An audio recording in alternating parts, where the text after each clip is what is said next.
All right. It's pretty good being introduced by Jeannie Gang. She and Jerry both didn't mention that Jeannie has a game changer project for Chicago, which is the reversal of the Chicago River.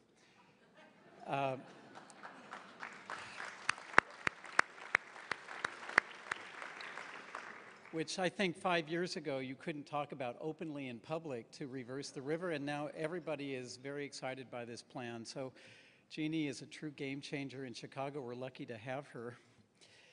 And this is definitely a great honor, but like right from the beginning, I have to say to Jerry, to Openlands, to all of you, that this honor really doesn't go to me. It goes to a remarkable design talent at SOM, which is the city design practice. It's a group of people that work, this is really hard, that work day and night on urban migration issues all around the world. In the Middle East, in India, in the United States, in Central and South America, and all throughout Asia.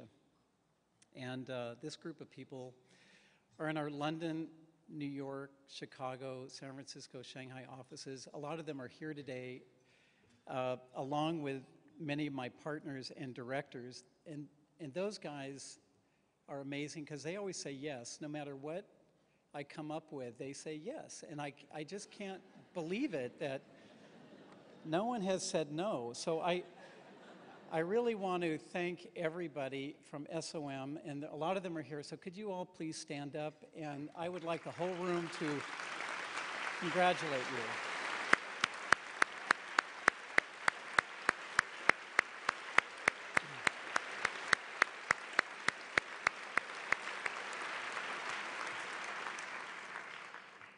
So today, like every year at the Openlands lunch, it's a celebration. It's a great celebration with 800 of your closest friends.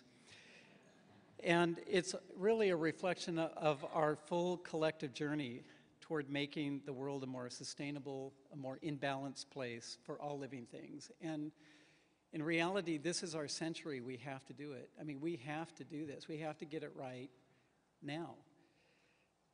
Openlands and everything they're doing, their contributions to northeastern Illinois, the larger Midwest region, as you just saw, and the sort of larger Midwest as a whole is just remarkable. And Jerry Adelman, as you all know, also remarkable.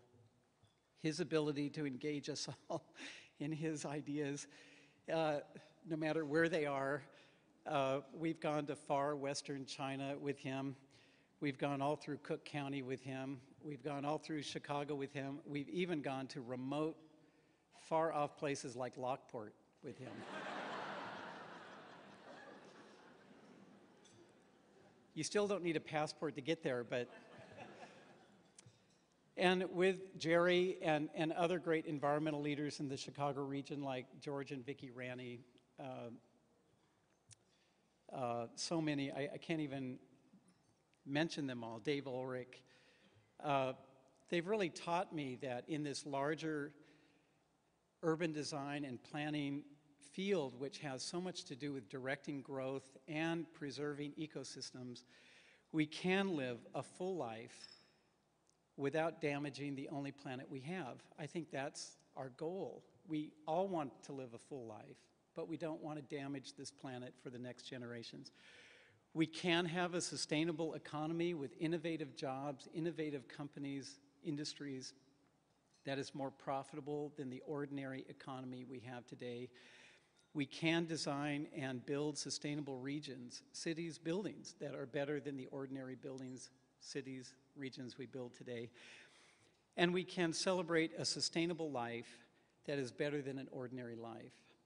And we are close. I think we are so close to making a sustainable world a reality. If you just look at the progress of the last 15 years, every city, every nation is talking about water conservation, cleaner energy sources, smarter transportation systems, how to be more in balance with nature.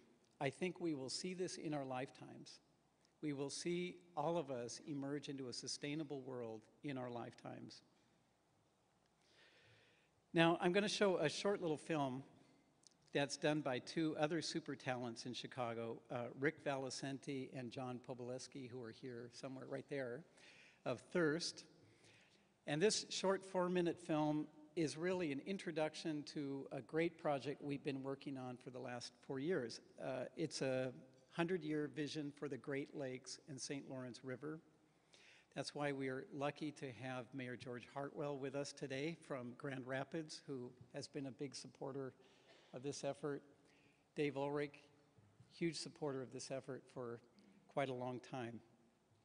This started 4 years ago when George Ranney, who I think is here somewhere, challenged SOM to do a project for the Burnham Centennial, which I think at the time we said we wouldn't do. And then we changed our mind and decided to focus on the full Great Lakes.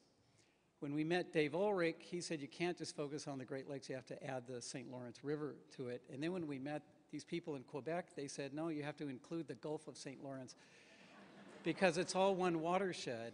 So it turns out it is one of the greatest watersheds on Earth that stretches thousands of miles with Duluth at one end and beyond Quebec City at the other end. And we are all connected by this unifier of water. So the US and Canada, they share a remarkable resource, 20% of the Earth's fresh water. It's a remarkable gift. So can we develop urban measures that are shared between every city so that cities do no harm to this watershed?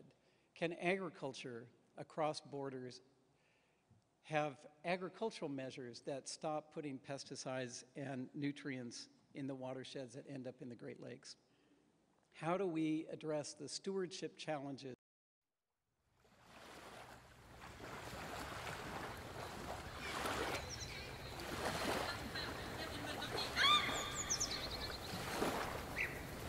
Kinamampi, mamoyayat, nimdige, ekom damot mandanbish, mampish cargo, kinango eking, the quedeme, work mandani, we must sing, we kom the ming manda, medishnan, obrodni, nachtoing mandanbish, kinamamoy nam madida, we nagden the ming mandanbish.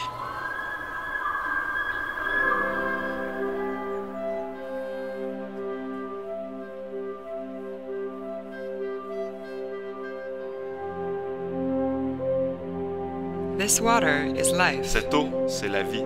Inland seas carved by glaciers, before the birth of humanity, sustaining our lives. Des mers intérieures creusées par des glaciers, avant la naissance de l'humanité.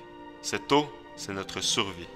Within the Great Lakes Basin is 20% of Earth's surface fresh water, seemingly an unlimited natural resource. Dans le bassin des Grands Lacs se trouve 20% de l'eau douce sur Terre.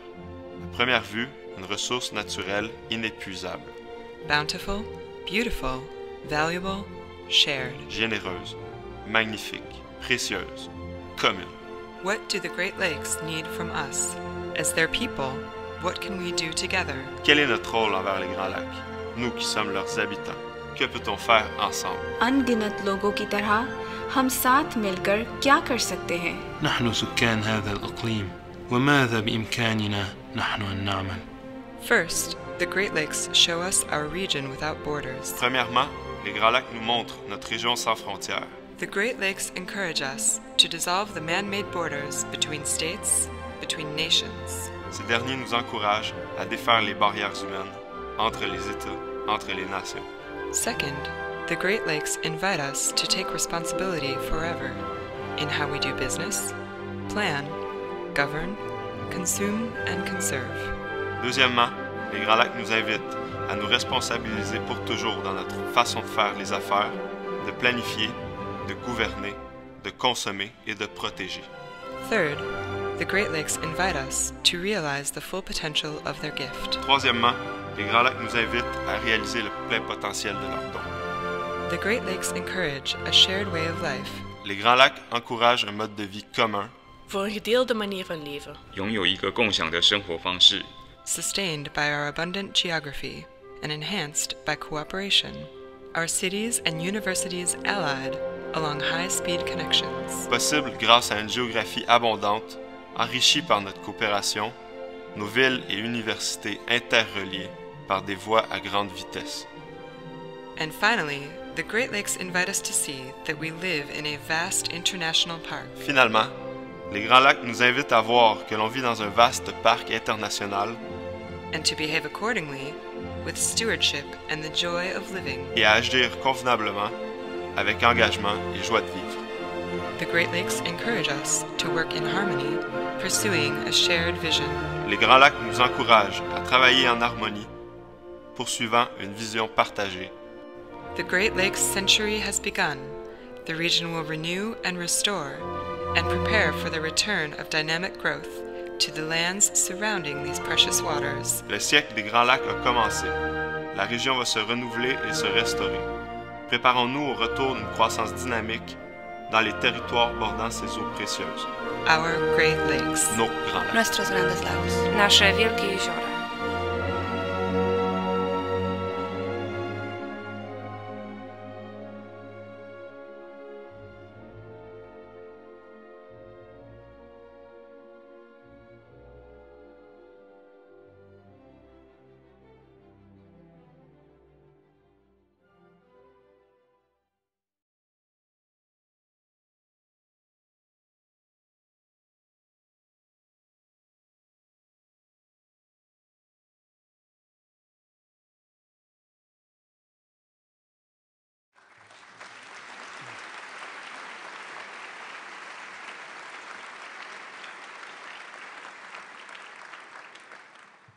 So we have been working with a number of different experts in different fields, learning a tremendous amount about design, regional planning, city building, and water. And we're applying quite a bit of what we've learned to the Southworks redevelopment on the south side of Chicago, 650 acres of land that we think we can design a community there tied into the existing Southside neighborhoods that literally takes all of the stormwater that lands on that 650 acres and filter it and return it back to Lake Michigan, that it would not go into the Chicago sewer system and be part of that 2 billion gallons of water every day that comes out of Lake Michigan and goes through Chicago to the Mississippi River. We'd like to rethink that. So you may think that this is kind of too big a project.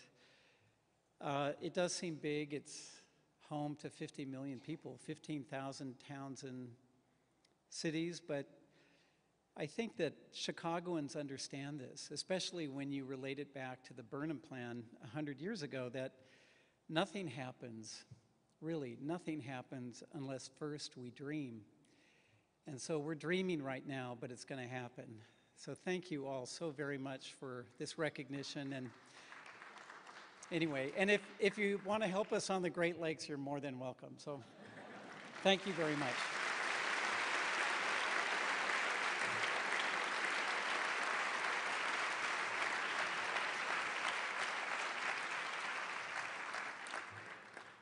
I think I'm introducing Tony too, is that right? Where's Jerry? Okay, good. Got it. Okay, now I have the great opportunity to introduce you to a real superhero and longtime friend, and I am so proud she's here today. Tony Griffin, born and raised in Chicago, educated in the Midwest, and always a passionate person, architect, urban designer, community advocate, now the director of the J. Max Bond Center for Architecture at the City College of New York. She also has her own private urban design practice called Urban Planning and Design for the American City. She is the real deal, let me tell you. She is the real deal. She takes on the toughest urban problems you can imagine, working with Cory Booker in central Newark, working with Washington, D.C. in the redevelopment of the Anacostia River Corridor, working in Detroit with the city of Detroit, trying to lay out a plan for the entire city, including how they find the money to keep their park systems open and keep their utility systems in good shape. She is just incredible, and I am so thrilled and honored to introduce all of you to the spectacular Tony Griffin.